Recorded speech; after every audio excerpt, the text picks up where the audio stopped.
உங்க 2 பேருக்கு மட்டும் தெரிஞ்ச விஷயம்னு நீங்க நினைச்சிட்டு இருக்கிறது மூணாவதா என் ஒருத்தனுக்கு தெரிஞ்சு போச்சேன்னு நினைக்கவே நினைக்காதீங்க.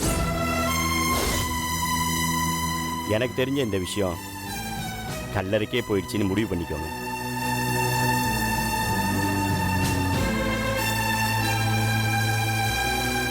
தண்டபாணி, விமல் சாரை பத்தி முதல்ல நான் தப்பா நினைக்கலம்மா. அவர் நல்ல மனுஷன், படிச்சவர், பணக்காரரு, எங்க முதலாளிக்கு பார்ட்னரா வந்திருக்காரு. இவ்வளவுதாம்மா அவரை பத்தி எனக்கு தெரியும். ஆனா எப்ப நீங்க 2 பேரும் அவரை கொலை பண்ணி டிஸ்போஸ் பண்ணணும்னு முடிவு பண்ணீங்களோ அப்பவே எனக்கு தெரிஞ்சு போச்சுமா. இப்ப எனக்கு எல்லாமே தெரியுமா. தயவு செஞ்சு எப்படி தெரிஞ்சுக்கிட்டேன்னு மட்டும் கேட்காதீங்க. ஆனா எல்லாமே எனக்கு தெரியும். தண்டபாணி ப்ளீஸ், நீங்க என்ன பேசுறீங்கன்னு எங்களுக்கு புரியல. தலையே சுத்துது. நான் தான் டென்ஷன் ஆகாதீங்கன்னு சொன்னேன்லம்மா. நான் உங்க அப்பா போட்ட உப்பை தின்னு வளர்ந்தவம்மா.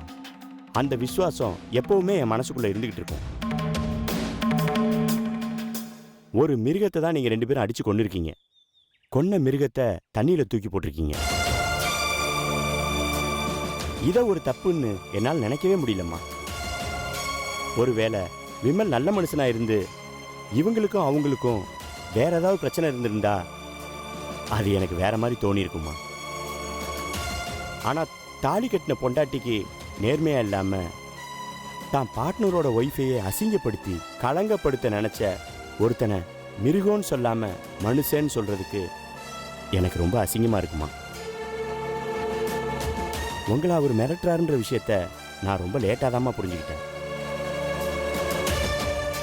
அதுக்கப்புறம்தான் நீங்க 2 பேரும் எதனால இப்படி ஒரு முடிவுக்கு வந்தீங்கன்னு நான் யோசிச்சு தெரிஞ்சுக்கிட்டேன். அந்த நிமிஷத்துல இருந்து உங்க 2 பேரையும் 2 பேர் குடும்பத்தையும் நான் ஃபாலோ பண்ண ஆரம்பிச்சேன். இவங்களோட அத்தை தான் பிள்ளைய காணோன்னு பதட்டப்பட்ட விஷயத்த நான் தெரிஞ்சுக்கிட்டேன். அவங்க போய் இவங்க வீட்டில் கலாட்டா பண்ணதையும் நான் தெரிஞ்சுக்கிட்டேன். இவங்க அப்பா மாப்பிள்ளைய காணோன்னு யாராருக்கும் ஃபோன் பண்ணி கதறிக்கிட்டு இருந்த விஷயமும் எனக்கு தெரியும். ஒன்று விடாம எல்லாமே தெரிஞ்சுக்கிட்டேம்மா. இதெல்லாம் தெரிஞ்சுக்கிட்டதுக்கு அப்புறம்தான் நான் இப்படி ஒரு முடிவுக்கு வந்தேன். என் வீட்டுக்காரோட குரல்ல நீங்க பேசுனது என்னால நம்பவே முடியல. அதுக்கு நீங்க கடவுளுக்கு தாம்மா நன்றி சொல்லணும். சின்ன வயசுலேருந்து எனக்கு மிமிக்ரி பண்ற ஹேபிட் உண்டு. ஸ்கூல் டேஸ்ல கூட நிறைய காம்படிஷன்ல கலந்து பிரைஸ் எல்லாம் வாங்கியிருக்கேன். எம்ஜிஆர் மாதிரி, சிவாஜி மாதிரி, கமலஹாசன் மாதிரி, ரஜினிகாந்த் மாதிரி, ஏன் விவேக், வடிவேலு எல்லாரும் மாதிரியும் என்னால் மிமிக்ரி பண்ண முடியும். நம்ப முடியல தண்டபாணி. உங்களுக்கு தெரியாதும்மா. உங்க அப்பா உயிரோட இருந்தப்ப ஒரு தடவை அவர் மாதிரியே பேசி காட்டி அவர்கிட்டயே பாராட்டு வாங்கியிருக்கம்மா. நிஜமாவா? எனக்கு இயல்பா இருந்த அந்த கலை உங்களுக்கு இப்படி ஒரு உதவி செய்யும்னு நான் எதிர்பார்க்கவே இல்லைம்மா. ஆனா என்னால உதவ முடிஞ்சது விமல் சாரோட குரல்ல நான் மட்டும் ஃபோன் பண்ணி உமா கிட்டையும் இவங்க அப்பா அத்தைக்கிட்டையும் பேசலன்னா இந்நேரம் இவங்க அத்தை பெரிய கலவரமே பண்ணியிருப்பாங்க. போலீஸ் ஸ்டேஷன் அப்படி இப்படின்னு போயிருந்தா எப்படி இருந்தாலும் இந்த விஷயம் வெளியில வந்திருக்கும். அதான் தண்டபாணி, அது மட்டும் தான் என் கவலை எல்லாம். என் அத்தை லேசுப்பட்ட ஆள் இல்ல. ஊரை கூட்டி கலவரம் பண்ணிடுவாங்க. என் அப்பா அம்மாவை நடு தெருவுக்கு இழுத்து நார் அடிச்சிடுவாங்க. இந்த பாருங்க, இனிமே இந்த விஷயத்தை பத்தி யோசிக்கவே யோசிக்காதீங்க. விமல்னு ஒரு மனுஷன் உங்க வாழ்க்கையில கொஞ்ச நாள் புருஷனா இருந்திருக்காரு. அதுக்கப்புறமா ரேணுகாமா வாழ்க்கையில கொஞ்ச நாள் இடைஞ்சலை கொடுத்திருக்காரு. அவ்வளவுதான். இனிமே அவர் வரப்போறதில்லை. அவர் இருந்த சுவடு யாருக்குமே தெரிய போறதில்லை. உங்க 2 பேரோட அங்க புதஞ்சு போனதா நீங்க நினைச்ச அந்த விஷயம் என்கிட்டயும் வந்து புதஞ்சு போயிடுச்சுன்னு நினைச்சுக்கோங்க. இந்த பாருங்கம்மா, என்னை வெட்டி போட்டாலும் இந்த விஷயத்த நான் யார்கிட்டையும் சொல்ல மாட்டேன். உங்களுக்கு எப்படி நன்றி சொல்றதுன்னே தெரியல தண்டபாணி. உண்மையிலேயே நீங்க செஞ்சிருக்கிற இந்த உதவிக்கு நன்றி எல்லாம் சொல்ல வேண்டாம்மா. நான் உங்களுக்கு கடமைப்பட்டவன். பட்ட கடனை எப்படா அடைக்க போறோம்னு நினைச்சிட்டு இருந்தப்போ அதுக்கு இது ஒரு வழியா இருந்துட்டு போட்டுமே. மறக்க மாட்டேன் தண்டபாணி. சாகுற வரைக்கும் நீங்க செஞ்சிருக்கிற இந்த உதவியை நான் மறக்கவே மாட்டேன். முதல்ல கண்ணை தொடங்க. அழாதீங்க, நிம்மதியாக போங்க. இனிமே உங்கள் வீட்டுக்காரரை கொன்னுட்டோமேன்ற குற்ற உணர்ச்சி உங்களுக்கு எப்போவுமே இருக்க வேண்டாம். எந்த காலத்துலையும் அவரோட சாவு உங்களுக்கு ஒரு பிரச்சனையாக வரவே வராது. இது நான் உங்களுக்கு கொடுக்குற வாக்கு.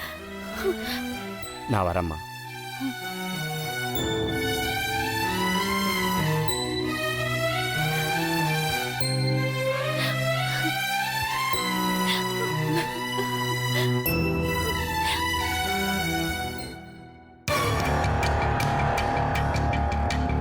சார், உங்கள்கிட்ட ஒன்று கேட்கணும்.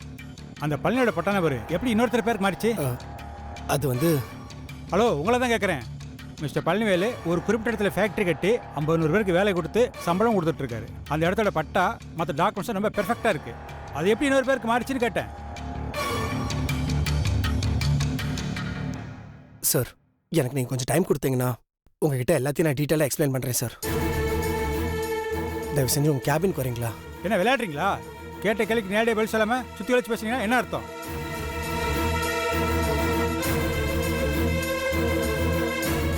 நீங்கள் ஏதோ தப்பு பண்ணிருக்கீங்கன்னு அர்த்தம். நீங்கள் என்ன பண்ணி நீங்களே சொல்லிட்டா உங்களுக்கு நல்லது. சார், நான் சொல்ல மாட்டேன்னு சொல்ல சார். தப்பு நடந்தது என்னமோ உண்மைதான். ஆனால் தயவு செஞ்சு உங்கள் கேபினுக்கு வாங்க சார். எல்லா விஷயத்தையும் நான் டீட்டெயிலாக எக்ஸ்பிளைன் பண்ணுறேன். நான்சென்ஸ். இது சொல்ல வெக்கமா இல்லை? இந்த ஆஃபீஸை சேர்ந்து எவ்வளோ நாள் ஆகுது? அதுக்குள்ளே ஃப்ராட் பண்ண ஆரம்பிச்சிங்களா? உண்மையை சொல்லுங்கள். அந்த ரைத்தை விட்ட எவ்வளோ பணம் வாங்கினீங்க? ஐயோ சார், நான் பணம்லாம் எதுவுமே வாங்கலை சார். இதுக்கு மேலே நீங்கள் எதையும் மறைக்க முடியாது. இதுக்கு மேலே உண்மையை சொல்லைன்னா உங்கள் மௌனமே உங்களுக்கு எதிரியாயிரும். சார், நான் சொல்கிறத கொஞ்சம் தயவு செஞ்சு கேளுங்க சார்.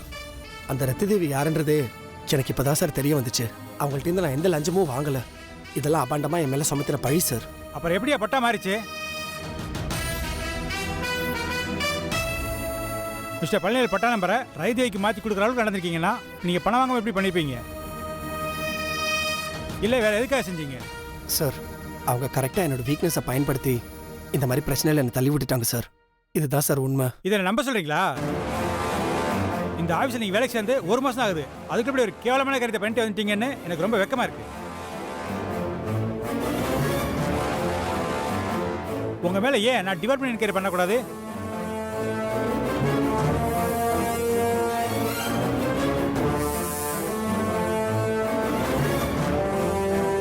உங்க கூட மல்லுக்கட்ட எனக்கு நேரம் இல்லை. நான் கேட்க வந்தது இதுதான். இந்த ரைதேட்ட எவ்வளோ பணம் வாங்கினீங்க? நீங்களே சொல்லிட்டா நல்லது. இல்லை விவகாரம் ரொம்ப பெருசாக மாறிடும். சார், நான் தான் சொல்கிறேன்ல, நான் ரத்திதை வீட்டிலேருந்து எந்த பணமும் வாங்கலை சார். நான் பணத்துக்கு ஆசைப்படுறவனும் கிடையாது. உங்களுக்கே நல்லா தெரியும் சார். நான் இந்த ஆஃபீஸில் ஜாயின் பண்ணி 1 மாதம் கூட ஆகல. அந்த ரத்திதேவி யாரு என்னன்றது கூட எனக்கு தெரியாது. இன்ஃபேக்ட் அவங்க பேக்ரவுண்ட் கூட எனக்கு என்ன ஏதுன்னு தெரியாது சார். நான் ஜாயின் பண்ண அன்னிலேருந்து ரத்திதேவி ஃபைலை சைன் பண்ணி அப்ரூவ் பண்ணுங்கன்னு இந்த பியூன் தான் சார் ப்ரெஷரைஸ் பண்ணிட்டு இருந்தாரு. சார், அபாண்டமா எம்எல்ஏ பழி போடாதீங்க சார். உங்கள்கிட்ட நான் எங்க சார் கேட்டேன்? சார், அவர் சொல்றதை நம்பாதீங்க சார். மிஸ்டர் சூர்யா, நான் உங்கள்கிட்ட கேட்டா நீங்க இன்னொருத்தர கோத்துல பாக்குறீங்க. உண்மையை சொல்லுங்க, நீங்க அந்த ரைதிட்ட பணம் வாங்கினீங்களா இல்லையா? சார், பணம் வாங்குனீங்களா வாங்கலையான்னு இவர்கிட்ட ஏன் சார் கேக்குறீங்க? இந்த ஆபீஸ்ல எல்லாமே வெளிப்படையா தான் சார் நடக்குது. பணம் வாங்கினாரா இல்லையான்னு அவர் டிராயர் திறந்து பாத்தீங்கன்னா தெரிய போகுது. இது ஒரு மேட்டரே இல்ல சார். சார், நீங்க தாராளமா என் ட்ரா செக் பண்ணீங்க சார். இதுல 10 காசு இருந்துச்சுன்னா நீங்க சொன்னதை நான் கேட்கறேன். சார், செக் பண்ணுங்க சார். அந்த செக் பண்ணுங்க சார். செக் பண்ணுங்க.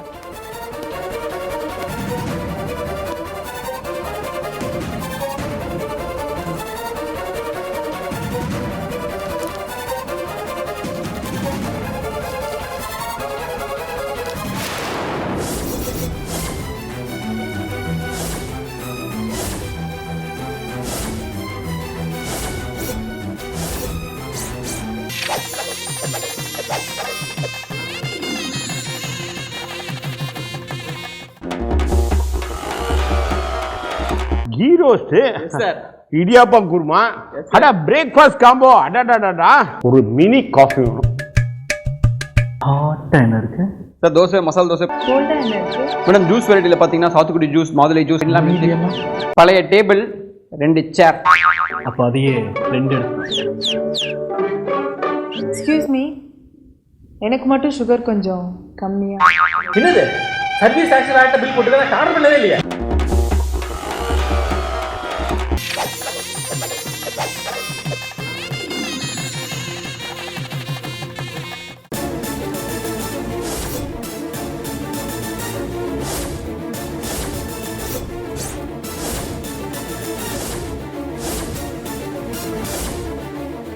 இதுக்கு என்ன அர்த்தம் சொல்லுங்க? இதுக்கு என்ன சொல்றீங்க? நீங்க ரைதிட்ட பணம் வாங்கல, ஆனா இந்த பணம் தானா காலமிச்சு உங்க டிராயருக்குள்ள வந்துருச்சு. சார், இந்த பணம் எப்படி வந்துச்சுன்னு எனக்கு தெரியாது சார். தயவு செஞ்சு நான் சொல்றது கொஞ்சம் நம்புங்க சார் ப்ளீஸ். சட்டப். நான் சந்தேகப்பட சரியா போச்சு. இந்த ஆஃபீஸ் வேலைக்கு சேர்ந்த புதுசுல ஒரு நேர்மையாள மாதிரி நடிச்சு எல்லாரையும் ஃபாலோ பண்ணி ஆனா உள்ளுக்குள்ள கரப்டட் பிரச்சனை வந்திருக்கீங்க.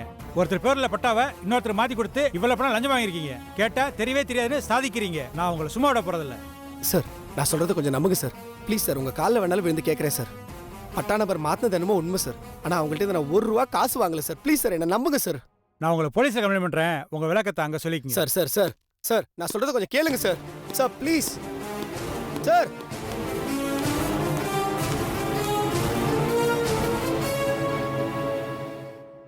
டேய் இங்க பாருடா, இங்க பாரு, இங்க பாரு, இங்க பாரு, இங்க பாரு. சரி சரி சரி, பாட்டியை பாரு, பாட்டியை பாரு. பாட்டியை பாரு. அடடே சூப்பர். பாரு. அடடே சிரிக்கிறான் பாரு. அப்படியே அப்படியே பிடிச்சுக்கிறேன். அப்படியே நல்லா தூக்கிக்க, நல்லா கிட்ட வச்சுக்கோ. இங்க பாரு, இங்க பாரு, இங்க பாரு. ஏய் இங்க செல்லக்குட்டி, இங்க பாரு, இங்க பாரு. இப்படி இப்படி இங்க பாரு, இங்க பாரு. ஹலோ. அப்படிதான். பாரு பாரு பாரு பாரு. சரி சரி, நல்லா சரி. சூப்பரா இருக்கு. ஐயோ என் கண்ணே பற்று போல இருக்கு. அத்தை நீங்க பிடிங்க, நான் எடுக்கிறேன். ஐயோ வேணாம், பரவாயில்ல கொடுங்க அத்தை. அப்படியா? சரி சரி சரி, வா வா வா வா வா. சொல்ல குட்டி போட்டோ எடுத்துக்கலாமா? எங்க பாரு, எங்க பாரு. இங்க இங்க இங்க. அம்மா பாரு பாரு. ஐ அம்மாவை பாரு பாரு பாரு. ஐயோ சரி சரி சரி. பாரு இங்க பாரு, இங்க பாரு, இங்க பாரு, இங்க பாரு. அம்மா பாருங்க. பாரு என் செல்ல குட்டி எப்படி இருக்கான் பாரு. அத்தை அத்தை எனக்கு ஒரு டவுட். என்ன? இப்ப கேட்டா தப்பா நினைச்சுக்க மாட்டீங்கல்ல? தப்பா நினைச்சாதான் என்ன? கேட்கணும்னு தோணுனதுக்கு அப்புறம் கேட்காம இருக்க கூடாது. என்ன கேளு. அது ஒண்ணும் இல்ல அத்தை. சின்ன குழந்தைங்கள போட்டோ எடுக்க கூடாதுன்னு சொல்லுவாங்கல்ல, அதுக்கு ஏதாவது ஸ்பெசிபிக்கா ரீசன் இருக்கா? அட என்ன மணி, அதுக்கெல்லாம் ஒரு காரணமும் இல்ல. 4 பேர் பார்த்தாங்கன்னா குழந்தைக்கு கண்ணு படுன்னு சொல்லுவாங்க. அதான் முக்கிய காரணம். நாம என்ன வரவங்க போறவங்களுக்கு காட்டுறதுக்கா போட்டோ எடுத்துட்டு இருக்கோம்? நாமளே பார்த்து ரசிக்கிறதுக்கு தான் எடுத்துட்டு இருக்கோம். என்ன சொல்லும்? என்ன இதுல ஒண்ணும் தப்பே இல்ல. எங்க பாரு, இங்க பாரு, இங்க பாரு. ஓய் இங்க பாரு, இங்க பாரு. என்னங்க சொல்லாம கொள்ளாம எங்க கிளம்பி போயிட்டீங்க? எல்லாம் என் தலையெழுத்து. அந்த திருட்டு ராஸ்கல் சரவண பயல தேடி பார்த்துட்டு வரேன். கிடைச்சானா? இல்லம்மா, அவன் வீட்டுக்கு போய் கலைவாணிய பார்த்து பேசிட்டு தான் வரேன். 2 நாள் ஆச்சு, அவன் வீட்டுக்கு வரவே இல்லையா. அவன் எங்க போய் தொலைஞ்சானே தெரியல. நீங்க ஏன் மாமா டென்ஷனா இருக்கீங்க? ஏதாவது ப்ராப்ளமா? பெருசா எந்த ப்ராப்ளமும் வந்துடக்கூடாதுன்னு தான் சொல்றேன். அந்த செல்வம் இப்ப ஜெயில இருந்தாலும் அந்த சுப்புவை அண்டர்ஸ்டாண்ட் பண்ண முடியாது பாரு. அன்னைக்கு ஜெயிலர் வந்து பேசிட்டு போனாங்க பத்தியா, அந்த பைய சரவணன் ஒருத்தன் தான் பணத்துக்கு விலை போற பரதேசி. யார் கூப்பிட்டாலும் போய் என்ன வேணும்னாலும் பேசுவான். அப்படிப்பட்டவனை வெளியில விடுறது ரொம்ப தப்புமா. மொத அவன் உங்ககிட்ட வரும்போதே வளைச்சு போட்டிருக்கணும். நீ சொல்றதும் கரெக்ட் தான். அப்ப நான் இந்த பிரச்சனை இவ்வளவு பெருசா ஆகும்னு நினைக்கவே இல்லை. இன்னொன்னு, இவன மாதிரி ஆளுங்களுக்கு எவ்வளவு பணம் கொடுத்தாலும் திருப்தி ஆக மாட்டாங்க கோமதி. அதுக்காக என்னங்க அவன் கேட்க பணம் கொடுத்துட்டே இருக்க முடியுமா? கஷ்டம்தாமா. என்ன பண்ண முடியும் சொல்லு? எப்படியாவது போய் அவனை கண்டுபிடிச்சு இழுத்துக்கிட்டு வந்து நம்மளோட கட்டுப்பாட்டுக்குள்ள வச்சுக்கணும். அவன் வெளியில தெரிஞ்சுக்கிட்டு இருக்கிற வரைக்கும் எனக்கு நிம்மதியே கிடையாது.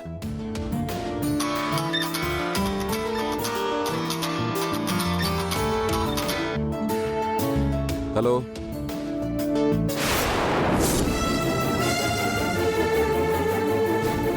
சார், என்ன சார் சொல்றீங்க? என்னாச்சு?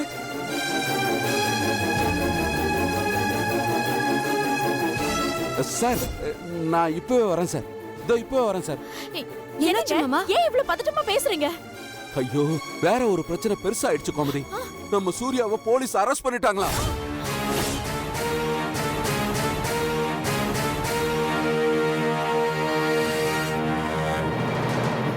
என்ன மாமா, என்னாச்சு சூர்யாவுக்கு? சூர்யாவை எதுக்காக அரெஸ்ட் பண்ணிருக்காங்க? தெரியலையேம்மா, ஏதோ பெரிய ப்ராப்ளம் நினைக்கிறேன்.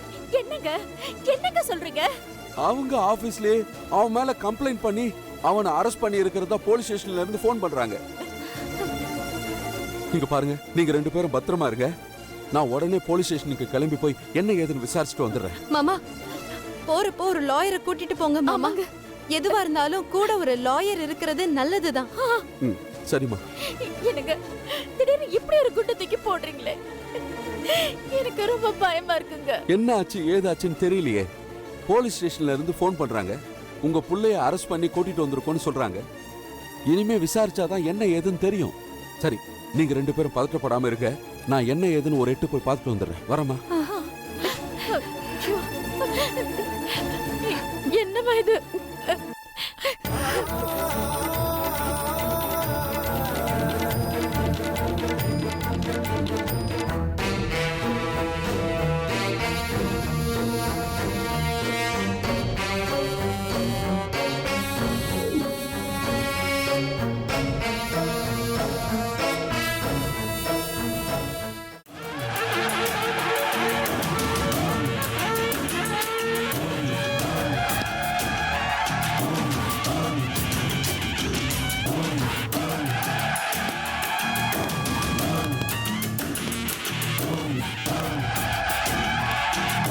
சொல்லுங்க மேடம். சூர்யாவை பார்க்கலாமா? போய் பாருங்க மேடம். தேங்க்யூ. Okay madam.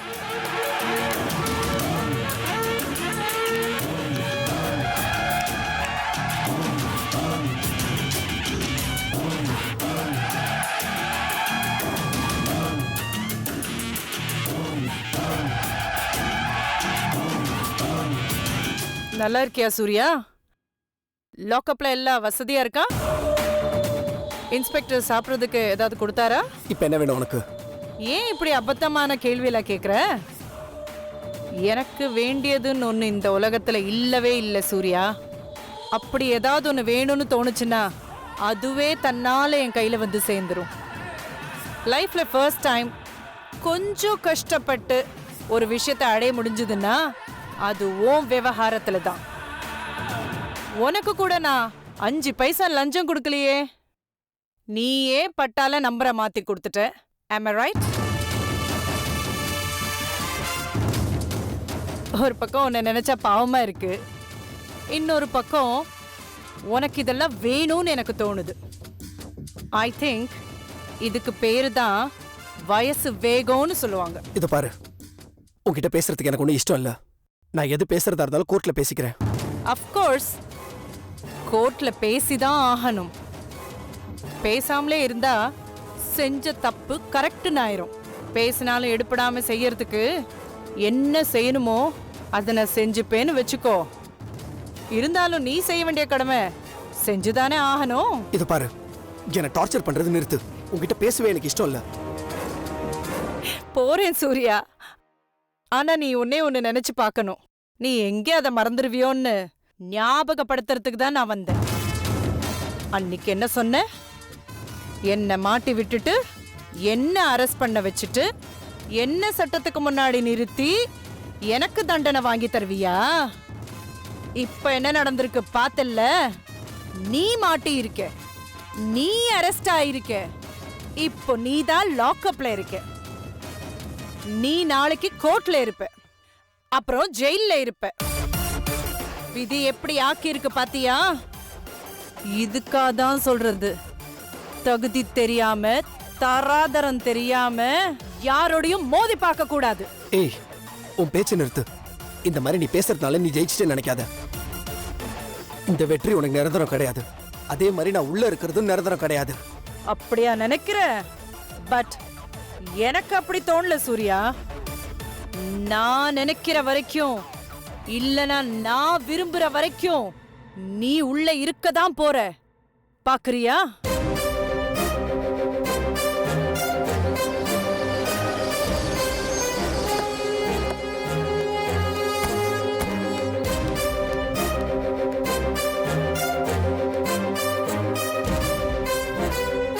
உன் அப்பா வந்துட்டாருன்னு நினைக்கிறேன். அநேகமா உன்னை ஜாமீன்ல எடுக்கிறதுக்கு லாயரை கூட்டு வந்திருப்பாரு. பட் ஜாமீன்ல தான் நீ வெளியில இருக்க முடியுமே தவிர நிரந்தரமா இல்ல, என்னைக்குமே இல்ல.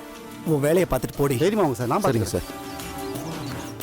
Anyway best of luck Surya. நான் வரேன்.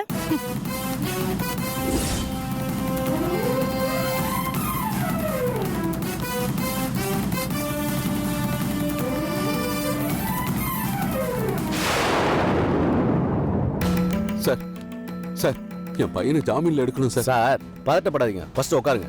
உட்காருங்க சார். சார் நீங்களும் உட்காருங்க. சொல்லுங்க சார். இன்ஸ்பெக்டர் சார், மிஸ்டர் சூர்யாவை ஜாமீன் எடுக்கிறது சம்பந்தமா கோர்ட்ல இஷ்யூ பண்ண ஜாமீன் ஆர்டரை கொண்டு வந்திருக்கோம். ஓகே, கொடுங்க. இந்தாங்க சார்.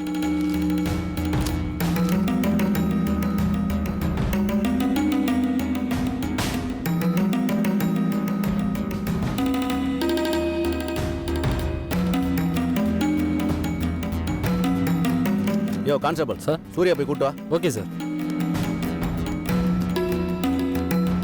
மிஸ்டர் தர்மலிங்கம் சார், உங்க பையன் வேலை பார்க்குற இடத்துல லஞ்ச ஊழல் குற்றச்சாட்டுல மாட்டியிருக்காரு. தாசில்தாரை இவர் மேல கம்ப்ளைண்ட் பண்ணிருக்காரு. கேஸ் வேற ரிஜிஸ்டர் ஆயிடுச்சு. கோர்ட்டு கூப்பிடுறப்ப உங்க பையன் கண்டிப்பா வந்தாகணும். சார், உயிரே போற பிரச்சனை ஏற்பட்டாலும் என் பையன் இப்படி ஒரு கீழ்த்தரமான காரியம்லாம் பண்ண மாட்டான் சார். என் பையனை பத்தி எனக்கு நல்லாவே தெரியும் சார். சார், நீங்க சொல்ல வேண்டியதை கோர்ட்ல சொல்லுங்க. என்ன கேஸ்னு விவரமா சொல்றதுக்காக தான் உங்களுக்கு இந்த விஷயத்தை நான் சொன்னேன். இங்க பாருங்க, உங்க சன்னை நீங்க கூட்டு போலாம். சார், உங்க சன்னை ஜாமீன்ல விடுறதுக்கு எனக்கு எந்த பிரச்சனையும் இல்லை.